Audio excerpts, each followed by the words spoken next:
don't have any other branch. हमारी कोई अन्य शाखा नहीं है, नकालों से सावधान। जय हिंद मेरे प्यारे बच्चों।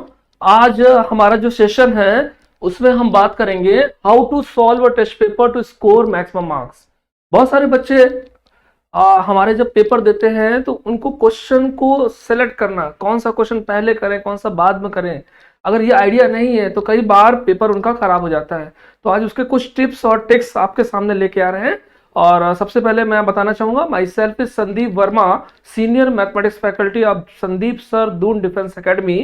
तो टॉपिक को स्टार्ट करते हैं। ठीक है बच्चे, how to solve a test paper to score maximum marks आज का एजेंडा है हमारा। ओके ठीक है, आगे बढ़ते हैं। देखिए कुछ पॉइंट्स हैं। सबसे पहला पॉइंट क्या लिखा हुआ है, इसको ध्यान देंगे। Always scan the test paper first in about 2 to 3 minutes and then only start solving. कई बार क्या होता है कि बच्चे जब पेपर देखते हैं तो स्टार्टिंग में कई बार बहुत डिफिकल्ट क्वेश्चन हो जाते हैं, कई बार लास्ट में बहुत डिफिकल्ट क्वेश्चन हो जाते हैं। तो आपको सबसे पहले क्या करना है कि पेपर को एक सरसरी निगाह स्कैनिंग करनी है, जल्दी से स्कैनिंग करनी है, और आपको जो क्वेश्चन कंफर्ट लग रहे हैं उनको टिक लगा लें। ये एक बेटर आइडिया होता है। स्टार्टिंग में पहला ही क्वेश्चन देख करके एकदम स्टार्ट नहीं करना, 2-3 मिनट पूरे पेपर को स्कैन करना है कि पेपर का स्टैंडर्ड क्या है, कैसे सॉल्व करना है। तो फर्स्ट 2-3 मिनट्स पूरे पेपर को सरसरी निगाह आप स्कैनिंग करेंगे। क्या पहला पॉइंट आपको समझ में आया? ठीक है, आगे बढ़ते हैं। दूसरा पॉइंट देखो, ये क्या है, पेपर सॉल्व करने से पहले always attempt the easiest question first. पूरे पेपर में कुछ क्वेश्चन बहुत डिफिकल्ट होते हैं, जो बहुत लेंथी होते हैं। डिफिकल्ट तो कुछ नहीं, बहुत लेंथी होते हैं, जो टाइम कंज्यूम होते हैं। ये क्वेश्चन आपके स्पीड ब्रेकर का काम करते हैं। तो हमेशा पेपर सॉल्व करने से पहले आपको उन क्वेश्चन को अटेम्प्ट करना है पहले जो सबसे कम टाइम ले, इजी हो, जल्दी हो, स्पीड बनाए इसी और एक्यूरेसी के साथ हो। उन क्वेश्चनों को बिल्कुल नहीं लेना है जो टाइम कंज्यूमिंग कर रहे हो। ये बात विशेष तौर पे ध्यान देनी है, ताकि पूरे पेपर की जो क्रीम है, जो सबसे अच्छे क्वेश्चन कम टाइम में लग रहे हैं, वो आपके एकदम से बाहर निकल आ जाए। क्योंकि यहां पर बैलेंस आपको बनाना है स्पीड और एक्यूरेसी का। तो सबसे पहले उन्हीं क्वेश्चन को सिलेक्ट करें जो आपको इजी लग रहे हैं। इजी या डिफिकल्ट कुछ नहीं होते हैं, आपको जो इजी लग रहे हैं, कम टाइम में लग जाएंगे, उनको सबसे पहले लेना है। अंडरस्टैंड? चलिए नेक्स्ट पॉइंट देखिए। कई बार क्या होता है कि क्वेश्चन तो आता है, हम कई बार अपना टाइम कंज्यूमिंग कैलकुलेशन करने में लगा देते हैं। तो यहां पर तीसरा पॉइंट, पेपर देने से पहले आपको इस पे बिल्कुल अवेयर रहना है। Be very fast at mental calculation. Mental calculation जितनी आपकी फास्ट होगी, क्योंकि स्पेस वर्क, जो रफ वर्क मिलता है, बहुत छोटा लिमिटेड होता है, वहीं पर आप कैलकुलेशन कर रहे हैं। अगर जितनी मेंटल कैलकुलेशन आपकी फास्ट होगी, उतना पेपर में स्पीड बनेगी।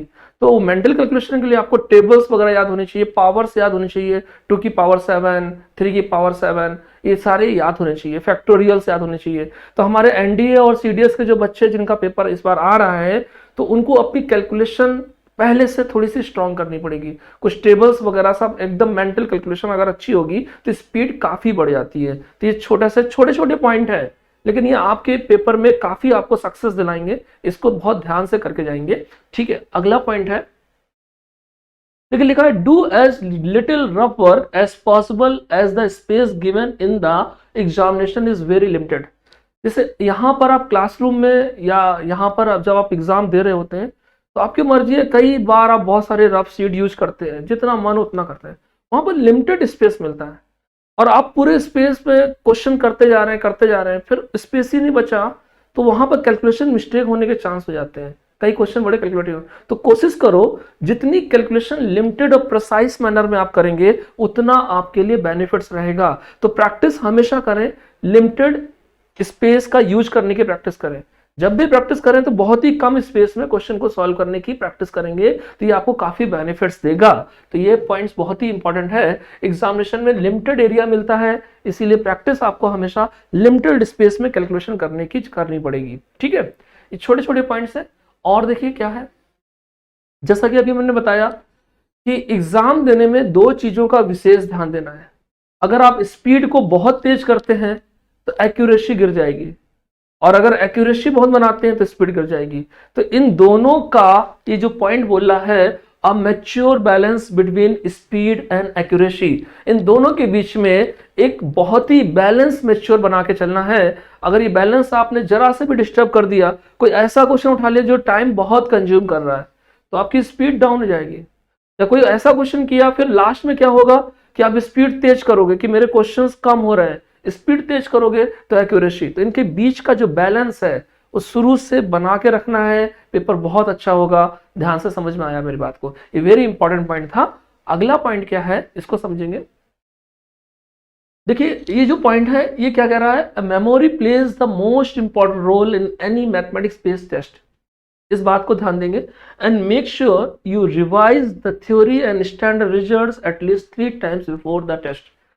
जितने भी मैथमेटिक्स रिलेटेड टेस्ट हैं तो उसके एग्जाम से एक दिन पहले आप कुछ नया नहीं पढ़ें। जो कुछ क्लासरूम में पढ़ाया गया है, कुछ शॉर्ट ट्रिकें, कुछ स्टैंडर्ड रिजल्ट्स, कुछ फॉर्मूले, उनको 2-3 बार रिवाइज करके जाए। कई क्वेश्चंस ऐसे आएंगे, 5, 7, 10 क्वेश्चन ऐसे आएंगे जो बिल्कुल विद इन 10 से 15-20 सेकंड में आने वाले हैं। लेकिन अगर वहां पे आपको फार्मूला या स्टैंडर्ड रिजल्ट्स या शॉर्ट ट्रिक याद नहीं आई तो वो आपके हाथ से चले जाएंगे। फिर आप उसको रेगुलर बेसिस पे या प्रॉपर तरीके से करोगे तो आपका टाइम कंज्यूम होगा। तो ये आपका परसों पेपर है, तो मेरे ख्याल से अभी आपको स्टैंडर्ड रिजल्ट्स को बहुत ही अच्छी तरीके से याद करके जाना है और उसको रिवाइज करो। घबराने की जरूरत नहीं है। एग्जाम से पहले बहुत बच्चे पैनिक हो जाते हैं, बिल्कुल पैनिक होने की जरूरत नहीं है। बिल्कुल आराम से कूल हो जाओ, मेंटल पीस। जितने फॉर्मूले लर्न कर सकते हैं, जितनी चीजें आपको याद हो सकती हैं, स्टैंडर्ड रिजल्ट्स जितने याद हो सकते हैं वो आपको याद करने हैं। ठीक है, चलिए आगे बढ़ते हैं। एक ये बहुत ही इंपॉर्टेंट पॉइंट्स है, इसको ध्यान से समझेंगे। देखिए मैंने क्या लिखा हुआ है, always try to solve the paper in 2 rounds. जैसे एनडीए का पेपर मान लीजिए 2.5 आवर का है, तो आप 2 सेगमेंट में डिवाइड करके पेपर को हमेशा सॉल्व करेंगे। उसको आप उससे क्या बेनिफिट्स क्या होने वाला है कि पहला सेगमेंट आप कुछ भी ले लीजिए, 1 घंटा ले लीजिए, 1.5 घंटा पहला सेगमेंट। उस पहले सेगमेंट में solve the direct formula based problem, यानी कि उन क्वेश्चन को उठाएं पूरे पेपर में। ऐसा नहीं जब भी पेपर आता हो सकता है स्टार्टिंग में बहुत डिफिकल्ट हो, लास्ट में बिल्कुल इजी हो। और अगर आप सीरियल से चलते जा रहे हैं तो उसमें प्रॉब्लम क्या क्रिएट होने वाली कि लास्ट के सारे क्वेश्चन आपके फेवरेट थे और आप वो वहां तक पहुंच ही नहीं पाए, वो आपसे छूट गए। फिर घर आके आप पछताएंगे कि लास्ट के तो 11 क्वेश्चन डायरेक्टली फॉर्मूला बेस्ड थे और मैं ट्राई ही नहीं कर पाया या कर पाई। राइट बेटा, तो यहां पे समझना मेरी बात को कि हमेशा पूरे पेपर में सबसे पहले राउंड पे आपको वो क्वेश्चन ट्राई करने हैं जो direct formula based, short trick based, इस तरह के क्वेश्चन को पहले ट्राई करना है। अंडरस्टैंड। और फिर सेकंड राउंड जो सेकंड हाफ है उसमें उन क्वेश्चन को करना है जिसमें थोड़ी कैलकुलेशन है और कॉन्फिडेंस के साथ में आपका आंसर आ जाएगा। इससे पेपर बहुत ही अच्छा होगा। ये छोटी मगर खोटी बातें, इनको विशेष तौर पे ध्यान दीजिएगा। पेपर से पहले छोटी सी इंपॉर्टेंट बात को अगर आप ध्यान से देंगे तो आपका पेपर बहुत ही अच्छा जाने वाला है और बिल्कुल पैनिक लेने की जरूरत नहीं है। ठीक है, जो पढ़ाया गया उसको रिवाइज करिए। ठीक है, अगला कुछ और पॉइंट्स हैं, तो ये सारे पॉइंट्स आपने देखे और मेरी तरफ से सभी एनडीए और Doon defence, Sandeep sir Doon defence academy की तरफ से एनडीए, सीडीएस और मैं संदीप वर्मा आप सबको हार्दिक वो बधाई देता हूं कि आप अच्छी तरीके से पेपर देके आए और ऑल द बेस्ट। ठीक है, thank you so much, thank you, जय Hind. Kindly subscribe D-Day YouTube channel and don't forget to press bell icon.